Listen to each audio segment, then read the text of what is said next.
Yo, what's good with y'all, man?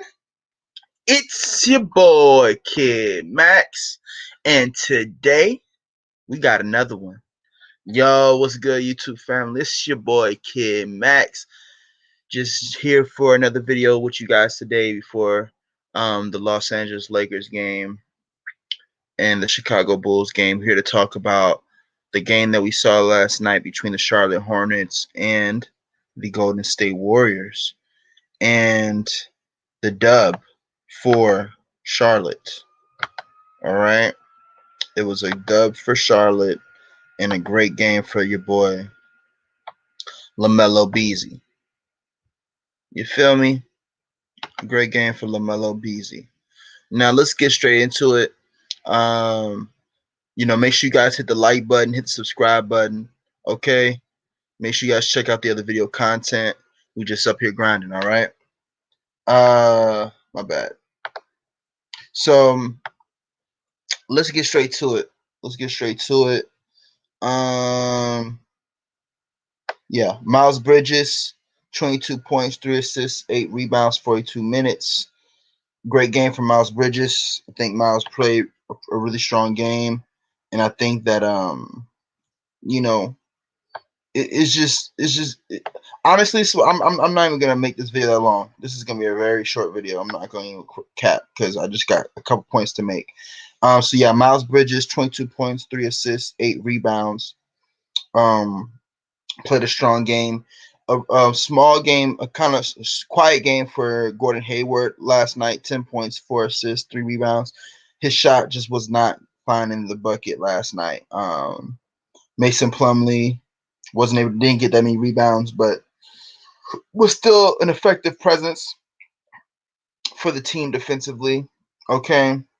I'm gonna get to Lamelo last. Terry Rozier, 20 points, 1 assist, 32 minutes. Terry played a great game last night. I like what I'm seeing from Terry. I think it's gonna keep developing, just like with Miles Bridges and just like Gordon Hayward as well. I think Gordon's gonna have nights like this every now and again. But I think because if you look at the score, Cody Martin only scored 12 as well, and then Kelly Oubre 10, right? But they won the game because and then LaMelo had 21, 5, and 7. So the top 3 scorers of the night was Miles Bridges, LaMelo Ball, and Terry Rozier, right? Now, basically, the main thing I just want to make a point in this video is that I think what's happening is because the game that I saw from LaMelo last night was a very powerful game.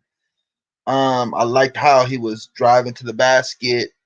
I've been kind of getting on him all year about driving more. I want to see more of his floater. I think we saw the most of his floater shot this year that we've seen all year in that last game. I haven't seen his floater. I think he shot about five floaters in the last game, and I don't think he's shot as many floaters like intentionally all year. He shot more than 5, but just like in one game, I haven't seen him do it as intentionally as he did in that game where he was shooting his floater. So I like that. I like what I was seeing from LaMelo in that sense. You know what I'm saying? And I think that it's important. You know what I'm saying? It's important that he continues to drive and continues to get comfortable in the paint so they can get more foul shots and more foul calls because that's what he does. You know what I'm saying? But I think what's happened is a lot of the situation with Borrego and the coaching and all that stuff has kind of gotten in the midst of the conversation, has gotten in his head a little bit. Everybody says the season's just starting. So players and coaching staffs and teams are just now getting into this space where they are really getting into their roles again, right? And what I noticed last night that I liked is that it seemed as though the Charlotte Hornets are kind of reverting back to making sure that LaMelo Ball is a center vocal piece of the team. I think maybe earlier in the season they may have gotten a little lost trying to reorganize things and make sure they had a solid philosophy for the Hornets. And some would even say they were trying to discipline LaMelo secretly. Who knows what was really going on?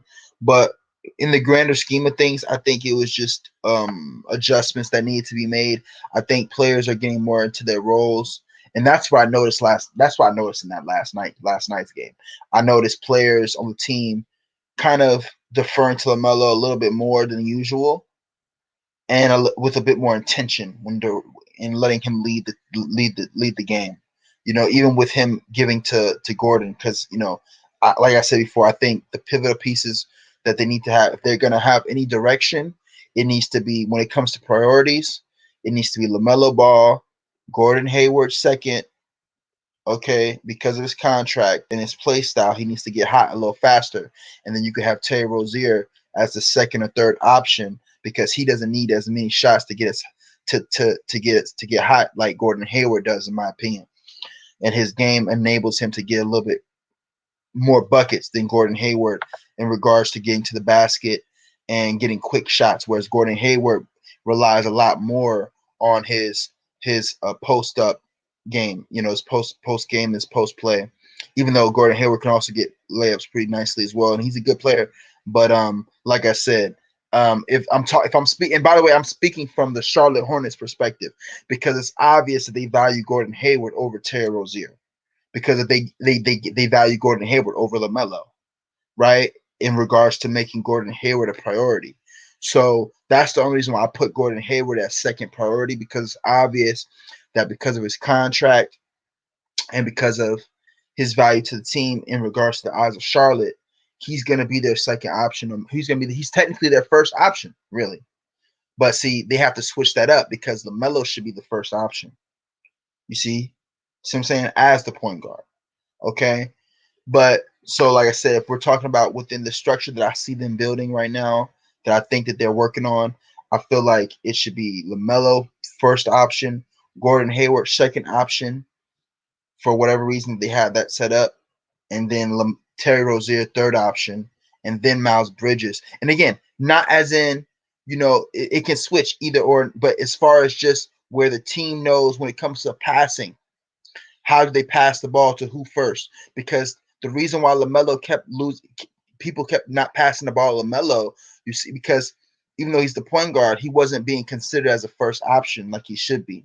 He was being put in the third, second, fourth option type of structure in the way they were passing him the ball, in my opinion. And I think that I think there's something that's going on, these last couple of days that's behind the scenes where they've had a discussion with LaMelo and they've talked to him about this whole situation. And I think that they're trying to correct it as we speak. That's my opinion on it. I do think that there was a discussion that's happened. We saw in the Warriors game, I believe it was, versus the Warriors, or I think it was versus the Knicks, I believe. Where it was versus the Knicks, where we saw no, I think it was versus the Warriors. Where we saw Ish Smith sitting next to Michael Jordan for most of the game, and then he was put back into the game towards the end, right, where he was given a couple minutes, and I think that was for LaMelo Ball. I think they wanted to show LaMelo that, hey, look, we do prioritize you. We're not putting a 12-year veteran over you. You know what I'm saying? And but then they put Ish Smith back into the game, I think, to make Ish know that he is still valued to the team. But they did take him out, and for these last two games, they haven't played him at all. If you've noticed, they've just been focused on LaMelo. And I think it's for the sake of his mentality and for them to try and get a message across to him that he is a priority for this team. And that, at the end of the day, they're just trying to get some things in order for the bigger purpose, because I did like how I saw them developing and moving the ball last night. So, good game. GG for the Hornets. All right. GG for the Hornets. And, tough loss for the Warriors in they're in pretty much their streak being over. But great game from the Hornets. Draymond Green had 11 points, 6 assists, 6 rebounds. Andrew Wiggins, 28 points, 2 assists, 6 rebounds. I'm happy for Andrew. He's found a home in Golden State, and I think it's going to be a good fit for him. Steph Curry had 24, 10 assists, and 6 rebounds. Stephen Curry. Yeah, I'm proud of Steph as well. Jordan Poole had a low night, kind of 13 points, 3 assists, 1 rebound. Steph's really been going crazy for the Warriors, man. I'm proud of Stephen Curry. And I think that Steph has something to prove this year. in a major way, and I think he's already done that. Already brought himself back to that status of recognition from the culture of just remembrance that he is one of the greatest to do it. And so, his what Steph Curry did inspired the Ball brothers. You know what I'm saying? He was the generation right before them when it comes to the threes, and the Ball brothers started doing the threes in high school, and that shit just went crazy. So, but yeah, guys, that's it for this video. All right, that's pretty much a quick recap of that game last night. We will be doing a video of the Los Angeles Lakers versus the Chicago Bulls game, so make sure you guys check that out. We might be doing a live stream as well, so make sure you guys stay tuned for that. It's going to be a crazy game, so I'm excited, okay? But guys, as you know how I like to end the channel, without further ado, if you guys are struggling with depression, anxiety, dark thoughts, negative emotions, feelings, don't give up. Don't give in. The only way out is through. And, I don't care if you only got one lung left. If you still breathing, you still got a motherfucking shot. Anything is possible. Just look at the stars and dream. Keep taking those steps towards the moon and journeying to the unseen. All right? Don't give up. Keep going. Keep building. Keep growing, guys. All right? Make sure you guys hit the like button before you leave this video. Make sure you guys check out the other videos on this content and on this page. And make sure you guys hit up the Cash App to support the channel. All proceeds will go towards this channel's progress. All right? And yeah, guys, that's about it for this video.